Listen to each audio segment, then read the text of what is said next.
Welcome back to Boilers in the Stands. I'm your host, Joe Jackson. Alongside me, as always, is my co-host, Kraig Bowers, here today to preview Purdue versus Maryland.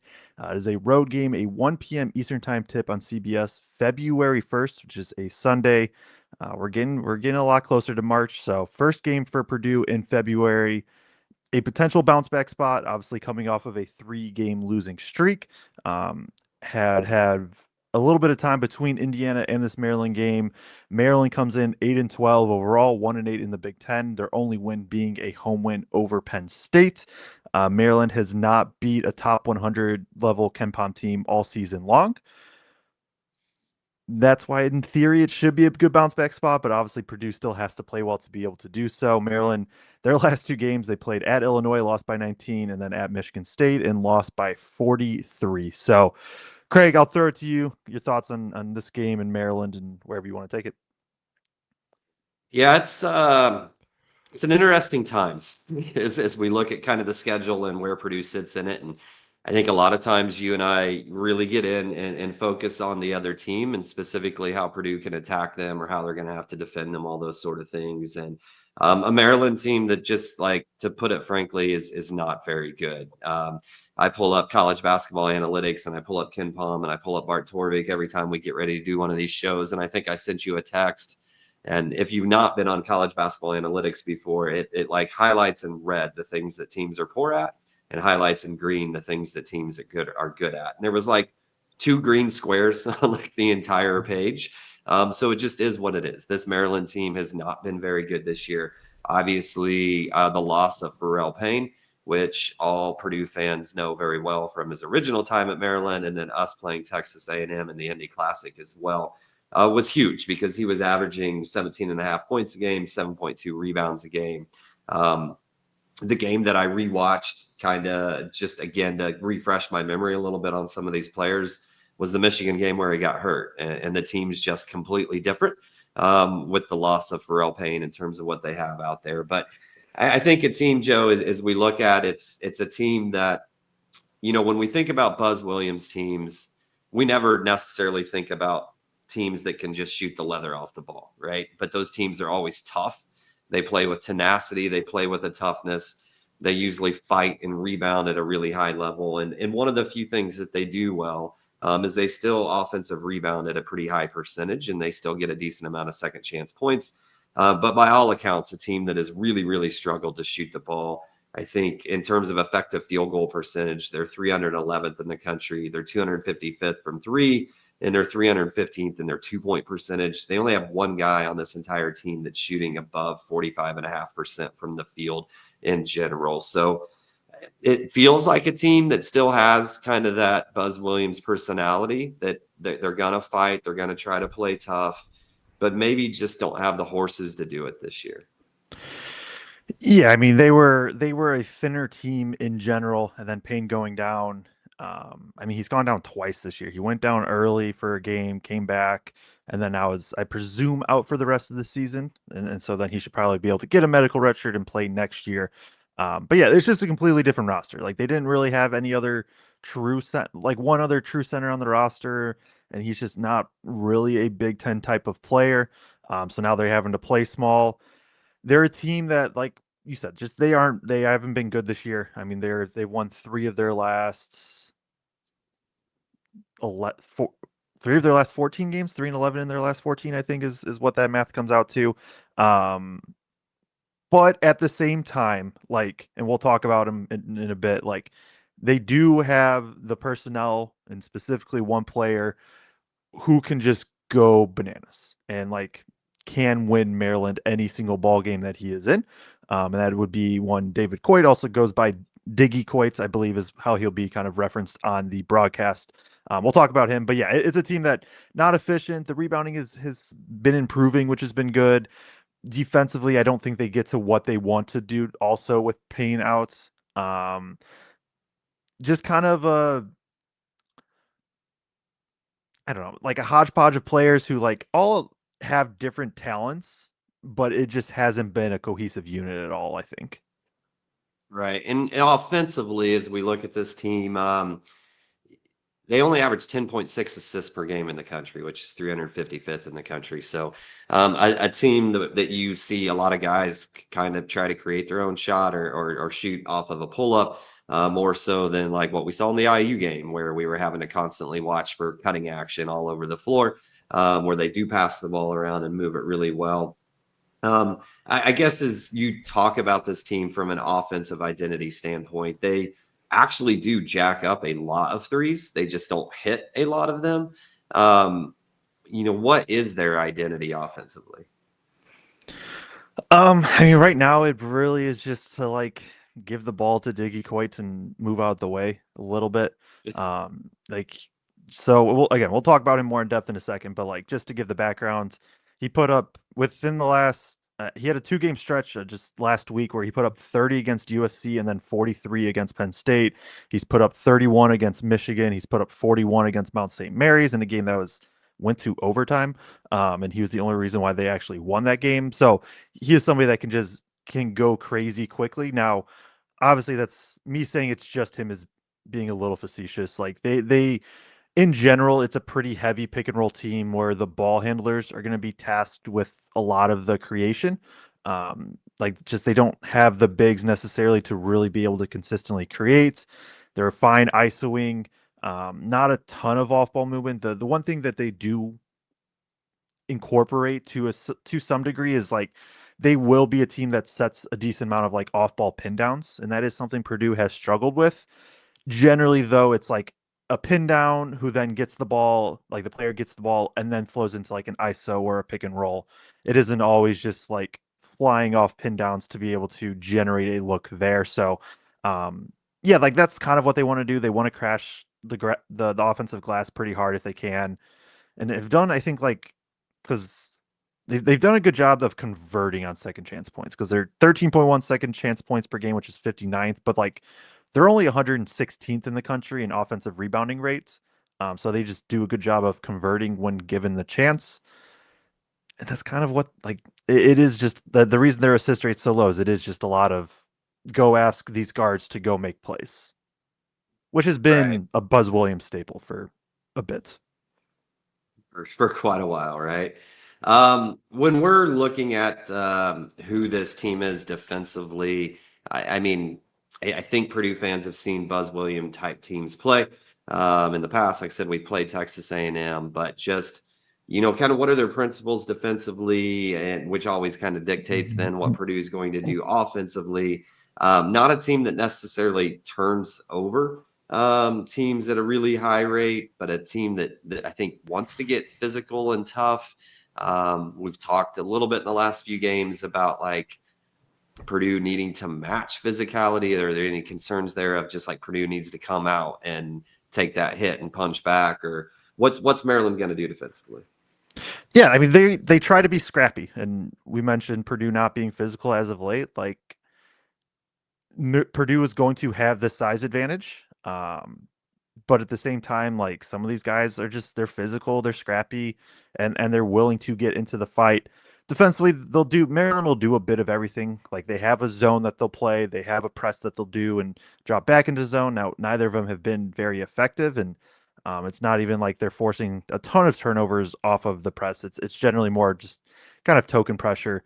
Um, and then when they are in the half court and man to man, I think they're generally a high hedge team. I know that they can switch, especially now with like being at times having basically 3 guards and 2 forwards out there. Like they can switch everything defensively. Um, they can play some drop. Like they do a little bit of everything. I think defensively at their core, they want to be a high hedge, pressure you out there and have rotations. I just think with the way the rosters fall in, they've had to resort to a little bit else where they still want to take away the paints and take away the rim more than anything. But like the 3 point attempt rates, although still fairly high, it hasn't been as high as what like Buzz Williams teams have had in the past. Yeah, and in terms of guarding the 3 point line, they're giving up 36.6% from three on the year, which is 315th in the country. And then from two, 54.6%. And opponents are scoring almost 47% of their points from 2 this year against this Maryland team. So that was maybe the thing that surprised me the most. But obviously, with Payne being out, that affects that at a really high level. They're 16th in the conference per Torvik right now in terms of defensive efficiency. So neither end of the court necessarily going really, really well for this team. Let's get into some of the players. And like you said, I think you have to start right now 100% with the point guard, David Coit. Number 8, a 5'11", 180-pound senior, 15.2 points per game, 2.2 rebounds, 3 assists per game, which does lead this team. Shooting 38% from 3 on 7.1 attempts from 3 a game. A guy that's a little bit shorter, but stocky built, shifty, has the ability to create his own space and get his own shot. Yep, and he's where the offense is going to run through, and he has been just a really good pull-up shooter this season. Um, and that's where he can just get going. Like 113 of his shots are just pull-up threes this year. And he's shooting them at a 37% clip. Like he is just somebody that is going to jack up a bunch of threes, a bunch of tougher threes. But what makes him so special, especially at 5'11", is like he has the quickest step back in the conference. I don't like there's not another player that even comes to mind that could compare. Like he is just it's always going to be going I shouldn't say always. It's 95% of the time going to be going left where it's a right he jabs his right foot into you and then just a quick like it is super quick how far he gets back. And that's all the space that he needs. Pretty quick release so then he can get the jumper up. The offense runs through him. He's going to be the one primarily running pick and rolls. He does a good job facilitating. Like he's probably the only true facilitator on this team, I would say, like at least on a consistent basis. Somebody that isn't going to get to the rim all that much, and obviously shouldn't be too much of a shock given his size. But he can work in the mid range a bit, but it is a lot more just pull up threes, ball in his hands, let him go create something. I do think he gives up obviously size defensively, but just like he can be overpowered a bit even with a little bit stockier builds. Um, but again, just to reiterate for the fifth time now, um, he is somebody that can go for 30 in any given game, and he can do it almost exclusively off of pull up threes. Yeah. And you guys just a bucket at times. And watching that Michigan game, he went off in that game, and Michigan has really, really high level defenders, and he was able to still get that shot anytime he wanted. It felt like so. Let's move on to their second leading scorer as of right now. Small forward Darius Adams, number 1, 6'5", 190-pound freshman, 11.9 points per game, 3.7 rebounds. Only shooting 25% from 3, but he still puts up 4.5 attempts a game. So that has not deterred him necessarily from trying to take shots from outside. Only 34% in field goal percentage overall, so not necessarily the most efficient scorer, but in a team that struggles to score at times, a guy that can still produce points. Yeah, so incoming fresh or he is a freshman this season. I think he was the top 30 recruit or top 35 recruit. So the talent is there. The efficiency has not been there. And I do think at this point some of it is just like Buzz letting him go and try to learn and try to figure things out. Kind of, I don't want to say he's looking for next year, but kind of looking for next year. As you said, jumper hasn't been there, and that's not been like the strongest part of his game. I think it was a little bit better in high school from what I remember, but still that was always going to be the bigger question. Where he excels is his driving capabilities. And again, the efficiency itself hasn't been there. I mean, he's been a fine finisher at the rim, especially given his size. Like he's 6'5", but he's very kind of scrawny, 190 pounds, but does a very like he has a pretty good first step, pretty shifty overall in terms of being able to get downhill and into the paint, and does a great job of drawing fouls. I mean, he is what game was it? Yeah, he attempted against Mount St. Mary's. He attempted 21 free throws. That he's attempted 10 against Iowa. Like he's somebody that can get to the line in bunches, and that's probably his biggest strength offensively right now. Can like sort of handle some point guard stuff when like really needed to. Um, Not like a great facilitator, is definitely more of a scoring mindset. I think another guy defensively you can kind of get through a little bit and put your shoulder into him, create some space that way when he's on defense. But offensively, like even though the efficiency hasn't been there, he's somebody that can still be a high volume scorer while being inefficient.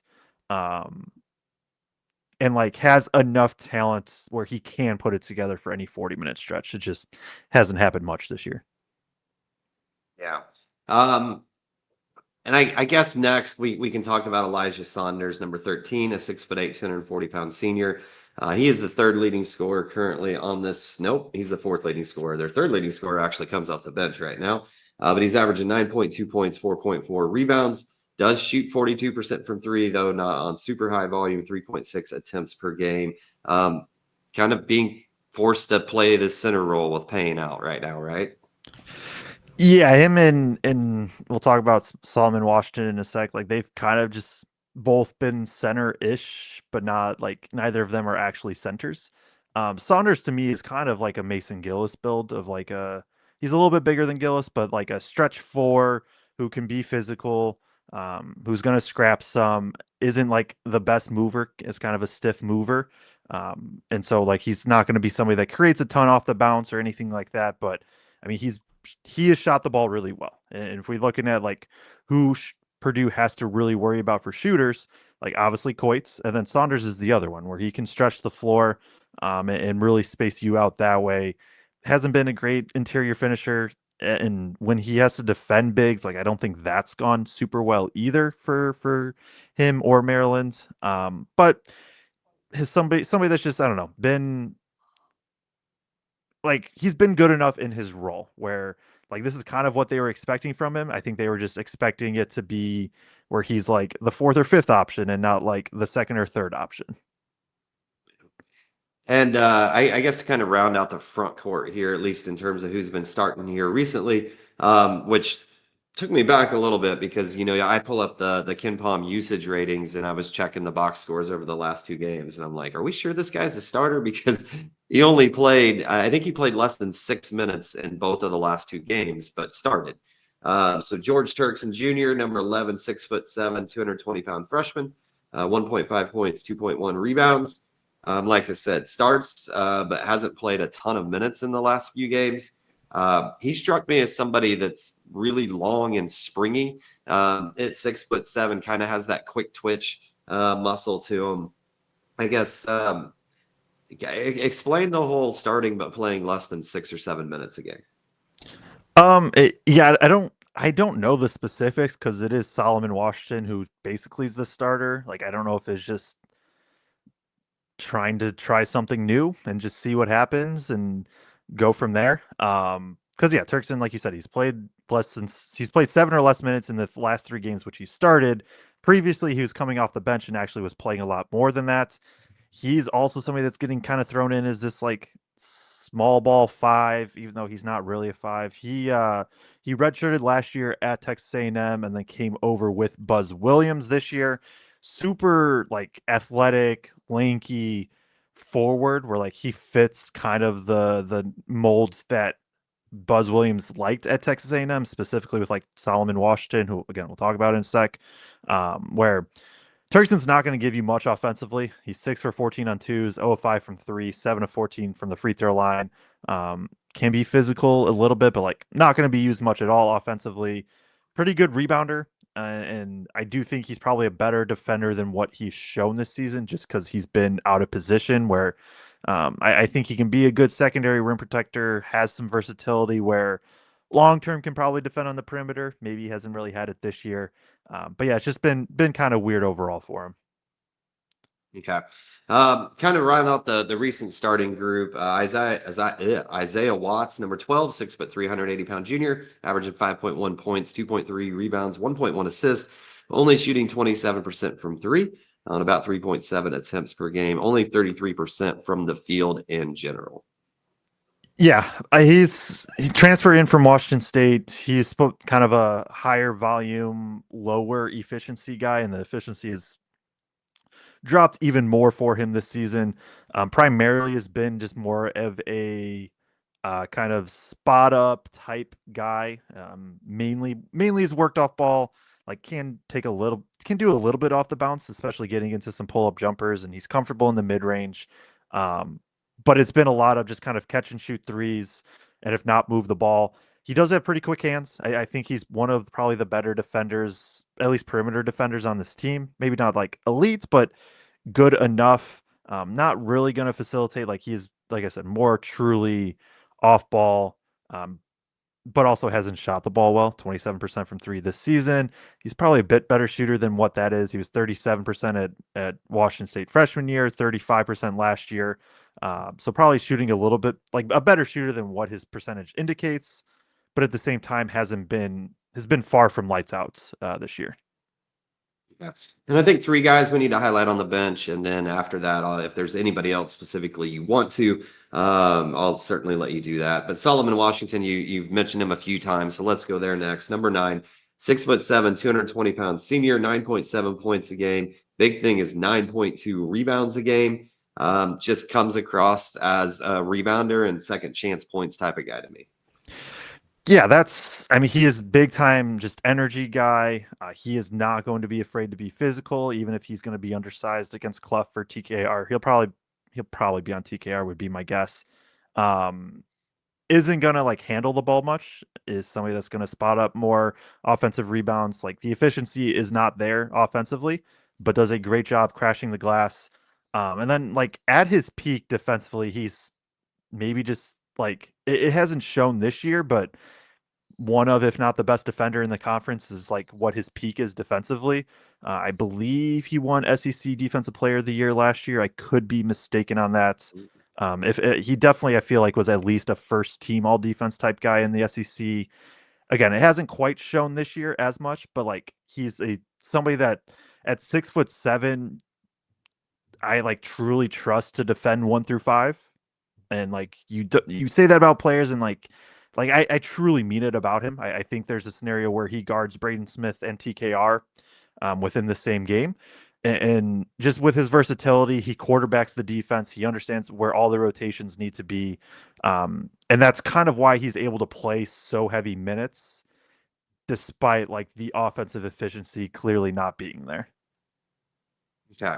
A guy that a lot of Purdue fans should be plenty familiar with. Miles Rice, number 2, 6'3", 185-pound junior, 6 points, 2.2 rebounds, 1.4 assists, 34% from three on just 2 attempts per game. A guy, obviously, that was at IU that had a lot of hype around him when he first made the transfer to IU, and just doesn't feel like he's ever really fully lived up to the expectations after he did transfer from, was he at Washington State before IU? Is that where he's Yeah, at? Yeah. yeah, he's just kind of been he's been what he kind of was last year, where um on any given game he can put it all together, but the inconsistencies is very big for him. Turnovers can become an issue as he is tasked with some of the facilitating. The jumper's been fine. It's not anything you're like overly terrified about, but he can make one. The interior finishing has dropped off for him this year, which has been a big thing for him. Like that was part of his game last year is he was good enough and he was shifty and can get downhill. Um, this year that's kind of gone away. He's still a really good free throw shooter. So like I don't it's one of those weird ones where he's a great free throw shooter, just has no efficiency really elsewhere. Defensively, really quick hands, can get into ball handlers. I assume will guard Braden when he is in at times and has some familiarity doing that. So yeah, he's somebody that also right now, like he can play 25 minutes in a game. He could play 8 minutes in a game, and it's not super shocking either way. Uh, so I did look it up. Solomon Washington actually did not make the SEC All Defensive Team, but I found a whole bunch of posts that were mad that he did not make the All Defensive Team, and that there was actually an article that like the AI pulls everything together, calls it the snub of Solomon Washington being left off. So I anyway, agree with that. all right, yeah. Andre Mills is the last one off the bench I want to highlight. 6'5", 205-pound freshman, 8.6 points per game, 3.8 rebounds, shooting 30% from three. A guy that to me, as I saw him on the court, did not look like he was built like a freshman. Yeah, he is also another redshirt freshman transferred from A&M, followed Buzz Williams over. Very just physical, strong, lanky. Even it's like he looks a lot bigger than 6'4", I think. He's somebody that he started shooting the ball pretty well to start. and then kind of cooled off quickly from there. Can be a high volume scorer. Like he's somebody that can, I mean, he put up 16 games ago against Illinois. A lot of that is the 3-point shot going, put up 10 against IU. Um, Another guy, like efficiency isn't really there at any level, but like has good athleticism, is going to fight defensively, can crash the glass a little bit. It's like isn't going to handle the ball all that much, but another guy that like in spots kind of has to. So I mean, you can kind of just almost copy paste for a lot of these guards of just like that. That's kind of been the MO, but Mills is another guy where that is definitely true. Anybody else that you want to highlight off the bench for Maryland? Colin Metcalf, just he's the only like true center on this roster. He has played in 18 games, and granted, a lot of them have been only a few minutes. He has made 3 baskets all year long. In the 18 games he has played, he has not scored since December 2nd when Maryland beat Wagner by 26, and he had 6 points. That was one of 2 games he has scored in all year. So, not going to do much offensively, turnover machine if he does get the ball, but he is somebody that can rebound well, can defend the rim a little bit. I, just given the size disparity Maryland will have, like maybe he gets a little bit more run in this one. Alex Alston, he's a 6'10" forward. He hasn't shot the ball well, but he was recruited as like the stretch four. Really lanky. He also can get some center minutes, but he's definitely on the skinny side. I think that's it. I mean, Guillermo Del Pino he hasn't really played much lately. I think that's really the only other one. I like him long term as a point guard, coming over from Spain, but I don't think he'll get much run in this one. All right. So, as we turn the page a little bit and start to kind of look at Purdue attacking this team, Purdue defending this team, let's start on the defensive end first. We've seen over the last 3 games, there's been a lot of attention and focus on Purdue changing scheme over the last 3 games from maybe what we've seen them do over the course of the season and what we've seen them do a little bit historically. You play UCLA, where you've got that combination of Donovan Dent and Bilodeau. You go into Illinois, where all 5 guys can step outside and shoot. And then you go to IU, one of the highest 3-point attempt rate teams in the entire country. That's kind of small all the way across, but all 5 guys can play out. They can play 5 out, which maybe changes some things that Purdue tries to do from a defensive standpoint in the way they match up. Is this a game where Purdue can kind of fall back on their basic scheme and basic principles that we're used to seeing? I think compared to like earlier in the season, yeah. Like to me, this is a game where it is high hedge and you don't have to worry about pick and pops unless it's Saunders. Um, Now, if guys start hitting, then you adjust and figure it out from there. But like, really, outside Coit and Saunders, there's nobody that like terrifies you from the 3-point line at all. And I think you want to just get the ball out of Coit's hands as much as possible and let other guys try to work and try to create. And so, yeah, I just think like this is a better like this offense isn't as good as any of the 3 that they've just played. Obviously, they still have to play well, they still have to rebound, but like it feels like with their high hedge, get the ball out of Coit's hands, live with some guys shooting some threes. Even just matchup wise, like they can get like they can do different things if they want. Where like if they want, like it wouldn't shock me if they put like TKR and Darius Adams and just let him shoot threes, and if he starts making adjust from there, just different things like that where they can kind of cross match, and should be able to live with some of the results more than they have the last few games. Yeah, and a guy in Coit that can go off, but probably much different than like the Illinois game. You're worried about a guy like Wagler going off, but you're kind of making that decision of like, all right, are we going to try to stop this individual guy, or do we stop everybody else on the court and see if that one guy can beat us? But isn't that type of situation? There's not a whole bunch of other guys on this Maryland team surrounding Coit that can necessarily beat Purdue. They're going to have Coit go off. I'm assuming in this game that's a CJ matchup 1000%. I've gone back and forth because like Coit does have that burst that CJ has struggled with at times. So like maybe they go Braden and you put CJ on like Adams just because you're scared of the drives. But if I had to guess, like yeah, it probably I would assume CJ probably gets Coits. Okay. All right. Any other defensive matchups individually there that you think maybe are unique or like how with their bigs being 6'7" and 6'8"? Like how do you see Purdue? I guess they're the two big men lining up against them. I would I would assume Clough's on Saunders, just because it seems like they like having him out on the perimeter a little bit more than TKR. But well, I guess against IU that was flips. Like, and I know DeVries is much more mobile than what Saunders is, but um, I'm trying to look up. I mean, they'll use Saunders as a pick and pop big, so I don't know. Kind of go back and forth. Like I could see either TKR or Clough on Saunders. It kind of just depends on where they want. Like if they want Clough in the paint at all, then he will take the Washington and Turkson matchup. If they want to just try to take away Saunders on the perimeter, then Clough will take him and kind of live from there. Yeah. I'm kind of the point a little bit less of like if we're cutting hairs on who can be a little bit better defender on the big and a ball screen up top, I'm a little almost to the point of like, don't really care that much anymore if it's close. Just keep Clough next to the basket so he can rebound. Yeah. That's about where I'm at in that conversation as we've struggled to do so. Offensively, in terms of the way that Maryland's going to match up with Purdue, expect that this is going to be another high usage of Braden and ball screen with TKR. I mean, yeah, that's always a good bet for this Purdue team. With how Maryland defends, I think they're gonna. Like guys are gonna have to be able to knock down threes.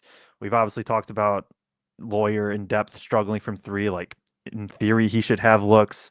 I know CJ knocked down two last game, which was good, but like he's also been struggling shooting the ball in conference play. So like maybe he can build off of the IU game where he shot well and kind of get some more looks. Jakari, Meyer as well. And then just more of like referencing our last post game, like I would love to see them dump the ball down in the post a bunch again. Just like given they're going to have the size advantage. Either way, like if Washington's on TKR, then like feed it down to Clough, and he's gonna have the big size advantage and try to let him work.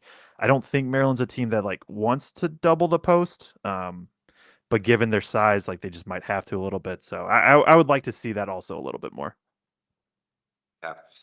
Let's turn to keys of the game a little bit. We maybe kind of hinted at some of those already. And for me, this may be a little bit just more Purdue focused than it is about the matchup, right? As we're coming off three losses here. The one for me just right away is, Purdue goes out to UCLA, gets out rebounded by 8. They get out rebounded by Illinois by 14. Now, Illinois is a very, very good rebounding team. Wouldn't have been surprising for Purdue to lose that rebounding battle to Illinois, but to lose it by 14 is an entirely different story. And then only out rebound IU by 5. Now, you say, great, we out rebounded them by 5. That's a matchup Purdue should have been plus 15. And if you listen to Painter's post-game interview, I think we said it in the post-game, but listening to Painter's post-game interview, he said the exact same thing in regards to that. I just want to see this team get back to rebounding at a high level. I do think some of that has been because Clough has been pulled out on the perimeter. The way, he's Purdue's had to defend some of these actions with the personnel that was on the court. So I feel like it should happen this game. Like we said, this Maryland team is decent from an offensive rebounding standpoint. They're not like, top 25 in the country or anything. But that was one of the few green boxes on college basketball analytics. So they're decent at it. I just want to see this team dominate the glass, not even leave a question. This is a game where they should be able to get to that, and but we'll see, and we'll talk about it in the post game show. For me, key number one or second key, whatever you want to call it, just not letting Coit go nuts. Like if you can contain him, it becomes very very hard for this Maryland team to score on a consistent basis. Um, And like for all the like right, we talked about he put up 43 against Penn State. He went 9 of 15 from 3. He went 1 of 7 against Michigan State from 3 and 1 of 8 against Illinois and 1 of 8 against UCLA and 1 of 6 against Indiana. Like it's not like he's just automatically going to go 80% from 3. It's just he can go 1 of 8 and then the next game go 9 of 15 from 3. So, I do think just shutting him down, getting the ball out of his hands to me is priority number 1. Yeah, and I think something that kind of goes along with that a little bit, and it's not going to be a matter of like an IU game where you're having to communicate to defend a bunch of different actions, but even in simple ball screen stuff, this team has struggled at times in the last few games just on their defensive communication, and you've seen frustrations kind of voiced and expressions on the court from players. If you listen to any of the post game interviews, if you listen to Braden on his podcast last night, they're saying the same things. They know it. They're not oblivious to it. They've got to communicate better on the defensive end. And even if it's really, really simple action, they've just got to do it. And they've been playing in some environments on the road that are extremely loud, a little harder to do it. This team is naturally a quiet team. They have been over the course of the last 4 years, and maybe you don't have that real loud vocal person on the team in this particular group. But I just want to see that. I just want to see a game where it looks like everybody's in sync, communicating on that end of the floor. Yeah, I think that's a good one as well. I think the last one for me is to get the bigs just like really going early and often, set the tone with the physicality, like match the physicality, feed the ball to TKR and Clough down low. Whoever has the better matchup, just let them work some and set the tone that way. And then as the game progresses, you're going to naturally get into Braden pick and roll more and stuff like that. But I would just like to see Purdue try to set the tone early with dominant bigs on the interior. So And you got anything? to that point, one more to that point, like when they dominate down low, then that just opens up everything on the outside a little bit more. And in this game, like you said, the way Maryland's going to defend, 3-point shooters are going to have to put it down. But my last one that I'm going to point to, and I got to give a props to Matt McCall from he was a former NCAA head coach. He was with Florida, I think, when they won both national title games. But I thought he said something that was really, really smart on the podcast with Hummel the other day, that this team has to find, and he was specifically talking about Fletcher, but the team in general needs to find their joy again. When you watch them play right now, it just feels like they're stressed, they're overthinking, they're going through the motions of what they're supposed to do, and maybe just to some degree, like, don't look like they're having fun out there on the court right now. And this team needs to find their joy again. They need to have fun out there and just go out and be free and be loose. And if they do, they should win this game by 15 plus going away. Yeah, no, I'm with you there, especially with Lawyer. It just feels like you can tell he's like aiming the ball right now, and that's not what a shooter should be doing. Like especially Lawyer, who's been so good and such an elite shooter throughout his career. Like just shoot the ball, like just shoot it. Don't care if it misses. Probably would be nice if Purdue could offensive rebound again a little bit more too, because I feel like that probably frees the mind a little bit if you just know you're going to get offensive rebounds, and it all goes hand in hand. And yeah, just hopefully Purdue can get back on track. I said it after the IU game, like they had from that point, obviously not from this point of the recording, but from that point, they had 2 games in the next 13 days, and they were against 2 of the probably 4 worst teams in the conference. You have this basically 2-week stretch to get right and get back on track. But at the same time, you got to do it. I mean, you couldn't really lose to Maryland or Oregon anyways, but like you definitely cannot now at this point. You have no margin of error. So I'm looking to get back on track with these next 2 weeks, and then you have a tough stretch. But got to take care of Maryland, and that is a game that is on at 1 p.m. Eastern time on CBS Sunday, February 1st. At Xfinity Center in College Park, Maryland. We will be live right after the final buzzer. Kraig and I will be right here on Boilers in the Stand. So make sure to like, make sure to subscribe, turn on bell notifications so you get notified as soon as we do go live. Yeah, appreciate everybody tuning in for this, and we will see you all for the postgame.